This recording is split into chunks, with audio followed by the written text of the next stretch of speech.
बिस्मिल्लाहिर्रहमानिर्रहीम। अस्सलाम वालेकुम दोस्तों, इस वीडियो में हम बेटी डैम की किताब के बारे में डिस्कस कर रहे हैं जो उन्होंने मुल्ला उमर के ऊपर लिखी है, और उसका एक फाइनल साइड नोट है जो रह गया था पिछली वीडियो में, उसको कंप्लीट करने की कोशिश करूंगा। हालांकि तालिबान की ड्रैकोनियन इंटरप्रिटेशन ऑफ इस्लाम काफी मुख्तलिफ है सूफीज़म की बर्दाश्त वाली इंटरप्रिटेशन जो सूफीज़म इस्लाम की इंटरप्रिटेशन करते हैं। पर हकीकत ये है कि बहुत सारे तालिबान लीडर्स इंक्लूडिंग मुल्ला उमर ये सब के सब सूफीज़म से इंस्पायर थे, और उन सब ने अपनी बुनियादी तालीम भी सूफीज़म से ही हासिल की हुई है। सदरन अफगानिस्तान में कोई भी अगर घूम कर आया हो तो उसे पता चलेगा कि वहाँ पर कितनी श्राइन्स है और कितने सूफीज़म का असल रसूख है, और वहाँ पर सब के सब सूफीज़म इंटरप्रिटेशन ऑफ इस्लाम पर ही बिलीव करते हैं। इससे ये पता चलता है कि थियोलॉजिकली यानी कानूनी तौर पर या इस्लामिक इंटरप्रिटेशन के हिसाब से तालिबान बिल्कुल ही मुख्तलिफ थे अलकायदा से, जो कि सलफी वहाबिज्म पर बिलीव करता है, और तालिबान सूफीज़म पर बिलीव करते थे। सूफीज़म और Taliban literal explanation of Islam जो करते हैं वहाबी उससे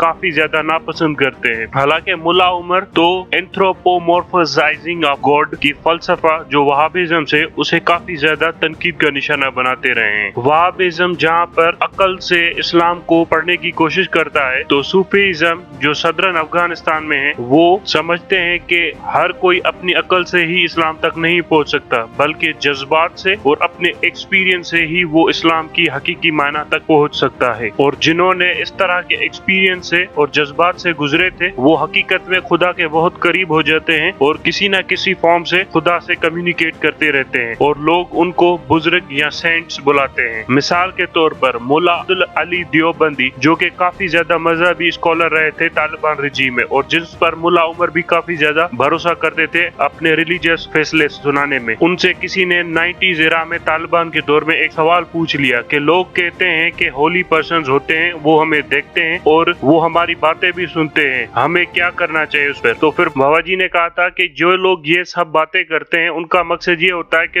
होली पर्सन्स होते हैं और वो हमारी बातें सुनकर हमारी मदद करते हैं। ये सही नहीं है, वो मर चुके हैं और उनसे आप ज्यादा कुछ एक्सपेक्ट नहीं कर सकते। पर यह बात जरूर है आप उनकी बातें करके उनकी कब्रों पर जाकर उनके लिए दुआ भी कर सकते हैं, और हो सकता है इन दुआओं के सदके आपकी मुश्किल भी हल हो जाए। बचपन में मुल्ला उमर ने हाजी बाबा के पास ही पढ़ाई की थी, और जो कि एक सूफी पीर थे या स्पिरिचुअल गाइड थे, और बाद में मुल्ला उमर ने छोटा सा ग्रुप बनाया था तालिब का जो नक्शबंदी सूफी ऑर्डर से ताल्लुक रखता था। तालिबान की गवर्नमेंट के दौरान वो बार बार मुल्ला उमर अपने उस्ताद की कब्र पर जाते थे, और वो हफ्ते में एक बार जरूर अपने उस्ताद की कब्र पर जाते थे। मुल्ला उमर अपने ख्वाबों को काफी ज्यादा अहमियत देते थे और उन्हें सीरियसली देखते थे, और वो समझते थे इनमें किसी न किसी तरह का पैगाम होता है। और जो आजकल के सूफी भी अपने ख्वाबों को काफी सीरियस से लेते हैं, ताकि वो समझते इसमें अल्लाह ताला की कोई मर्जी हो सकती है। 96 की तालिबान रिजीम ने अलाउ किया हुआ था लोगों को कि वो श्राइन पर यानी मज़ारों पर जा सके, वो बल्कि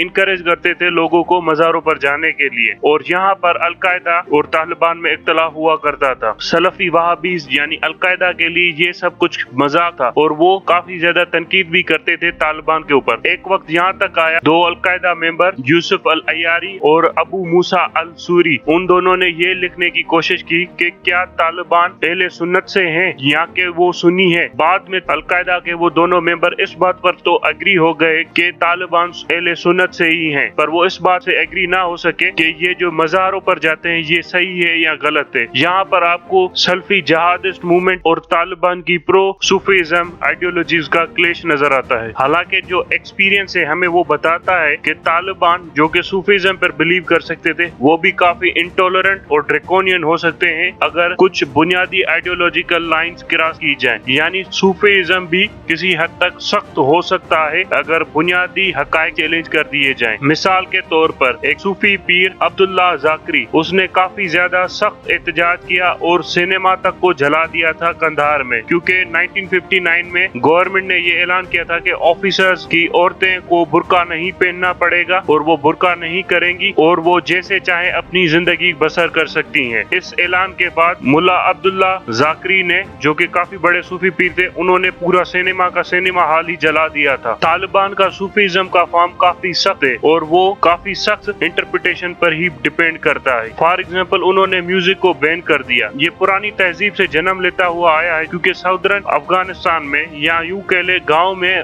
म्यूजिक को हराम समझा जाता था अफगानिस्तान में। In the end theological differences between Taliban old guard leadership और अलकायदा यही बताती है कि तालिबान काफी ज्यादा मुतासिर नहीं थे अलकायदा से, और ना ही अलकायदा तालिबान से ज्यादा मुतासिर थी। ये बस समझ ले एक आर्जी किस्म की शादी थी जिसमें बस दोनों ही एक दूसरे को हल्का फुल्का फायदा पहुंचा रहे थे। इसके साथ बेटी डैम की ये बुक हुई खत्म और उसका ये साइड नोट हुआ खत्म। मैं इसके बारे में कभी किसी और वीडियो में एक्सप्लेनेशन देने की कोशिश करूंगा कि ये ज्यादातर क्या था। बेसिकली अगर ये देखा जाए बेटी डेम्स की बुक को तो ये काफी ऑथेंटिक है, बहुत ज्यादा ऑथेंटिक है, क्योंकि सूफीज्म काफी ज्यादा फ्लरिश करता रहा है अफगानिस्तान के अंदर। ये जो देवबंदी आइडियोलॉजीज है या सलफी आइडियोलॉजीज है ये आई है तकरीबन 150 साल या 200 साल पहले। इससे पहले सूफीज्म ही फ्लरिश करता रहता था। अगर आप सिंध में देख ले शाह अब्दुल लतीफ भिटाई और बहुत सारे जो पीर बुजुर्ग सूफी सारे आए थे बड़े सगीर में हिंदुस्तान में, तो वो सारे के सारे कंधार यहीं से आए थे। सो कंधार बेसिकली सूफीज्म आइडियोलॉजी से ही बिलोंग करता था और कंधार से ही तालिबान निकले तो वो भी सूफीज्म आइडियोलॉजीज पर ही बिलीव करते थे। इससे ये पता चलता है कि बेटी डैम ने काफी अच्छी और ऑथेंटिक रिसर्च तो की है, इसको कोई अवॉइड नहीं कर सकता। अब यहाँ पर एक थोड़ा सा कंपैरिजन ड्रा कर लीजिए कि बेटी डैम एक डच जर्नलिस्ट है,